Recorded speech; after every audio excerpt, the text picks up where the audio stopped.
పవన్ కళ్యాణ్ గురించి శ్రీరెడ్డి ఒక సంచలనమైన పోస్ట్ పెట్టింది. ఆ పోస్ట్‌ని ఆధారంగా చేసుకొని వైసీపీకి సంబంధించిన వాళ్ళందరూ కూడా విపరీతంగా ట్రోల్ చేయడం జరుగుతుంది.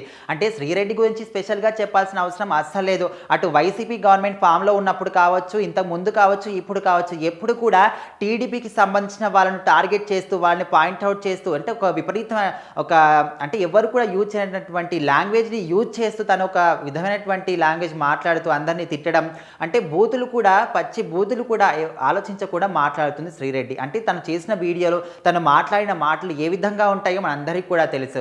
సో మరి ఎప్పుడు కూడా ఇంతకుముందు వైసీపీ ఉన్నప్పుడు ఇప్పుడు కూడా టీడీపీ సంబంధించిన ఎవరైతే చంద్రబాబు నాయుడు కావచ్చు, నారా లోకేష్ కావచ్చు, ముఖ్యంగా పవన్ కళ్యాణ్. సో వీళ్ళందరినీ కూడా పాయింట్ అవుట్ చేస్తూ అంటే విపరీతంగా తను మాట్లాడుతూ అంటే ఇలా తప్పు ఉన్నా లేకున్నా ఆలోచించకుండా వీళ్ళని మాత్రం పాయింట్ అవుట్ చేస్తూ ఏ విషయం కానీ వీళ్ళ గురించి మాట్లాడుతూ తిట్టడం ఇలాంటివన్నీ కూడా చేస్తూ వీడియోలు పోస్ట్ చేస్తూ ఉంటుంది శ్రీరెడ్డి. సో మరి రీసెంట్గా చూసుకుంటే గతంలో పవన్ కళ్యాణ్ స్వాతంత్ర దినోత్సవం గురించి మాట్లాడుతూ అంటే మన ఫోర్ ఫాదర్స్ మన దేశం కోసం ఎన్నో త్యాగాలు చేశారు, ప్రాణత్యాగాలు చేశారు. ముఖ్యంగా భగత్ సింగ్ మాత్రం మన దేశం కోసం పోరాడుతూ 23 ఏళ్లకే ఆత్మహత్య చేసుకున్నాడు అనే మాట మాత్రం పవన్ కళ్యాణ్ మాట్లాడడం జరిగింది. సో ఆ వీడియోని శ్రీరెడ్డి రీపోస్ట్ చేస్తూ ఓరి మీ దుంపల దిగ మీరెక్కడ తయారయ్యారా బాబు అనే విధంగా క్యాప్షన్ పెట్టి and another diamond from deputy CM అనే విధంగా కూడా దానికి క్యాప్షన్ రాసి ఆ వీడియోని మాత్రం రీపోస్ట్ చేయడం జరిగింది. సో మరి వైసీపీకి సంబంధించిన వాళ్ళు ఊరుకుంటారా?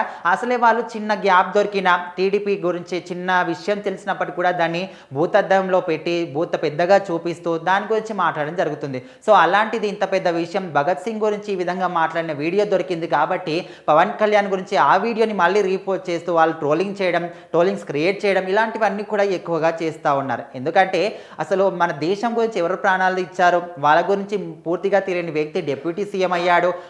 హత్యకి తేడా తెలియని ఈయన డిప్యూటీ సీఎం అయ్యాడు. ఇట్లా రకరకాలుగా డిప్యూటీ సీఎం పవన్ కళ్యాణ్ గురించి ట్రోలింగ్ చేయడం, ఆ వీడియోని రీపోస్ట్ చేయడం, పవన్ కళ్యాణ్ మొత్తం టీడీపీని కూటమినే పాయింట్అవుట్ చేసి మాట్లాడడం ఇలాంటివన్నీ కూడా టీడీపీ వర్గాలు ఇప్పుడు ఎక్కువగా చేస్తున్నారు. శ్రీరెడ్డి గురించి ఎక్కువగా చెప్పుకోవడం అంటే తను వివాదాల్లో ఎప్పుడు నిలుస్తానే ఉంటుంది. రీసెంట్గానే తన్ని అరెస్ట్ చేశారు, కేసు అయిందనే విధంగా కూడా మనకు వార్తలు వినిపించాయి. బైరెడ్డి సిద్ధార్థ రెడ్డి తను పెళ్లి చేసుకోబోతున్నారు. సో ఇలాంటివన్నీ కూడా శ్రీరెడ్డి విషయంలో వినిపిస్తూనే ఉంటాయి. తను ఎప్పుడు సోషల్ మీడియాలో మాత్రం యాక్టివ్గానే ఉంటుంది శ్రీరెడ్డి. ఇట్లా టీడీపీ సంబంధించి చిన్న విషయం దొరికినప్పటికీ కూడా దాని గురించి పెద్దగా మాట్లాడడం, తిట్టడం ఇలాంటివన్నీ కూడా చేస్తూ వివాదాల్లో నిలుస్తూ ఎప్పుడు కూడా యాక్టివ్గా ఉంటుంది శ్రీరెడ్డి అని చెప్పుకోవచ్చు. సో మరి ఇప్పుడు మాత్రం డిప్యూటీ సీఎం గురించి చెప్పిన ఈ మాటలు సోషల్ మీడియా మొత్తాన్ని కూడా షేక్ చేస్తున్నాయి. ముఖ్యంగా టీడీపీకి సంబంధించిన వాళ్ళందరూ కూడా ఈ విషయం గురించి మాట్లాడుకోవడం అసలు పవన్ కళ్యాణ్ ఈ విధంగా ఆయన మాట్లాడిన తప్పే కావచ్చు, కానీ శ్రీరెడ్డి రీపోస్ట్ చేసిన తర్వాత ఈ వీడియో వైరల్ అవ్వడం వైసీపీ వాళ్ళందరూ కూడా ట్రోలింగ్ చేయడం ఇప్పుడు ఎక్కువగా జరుగుతుంది.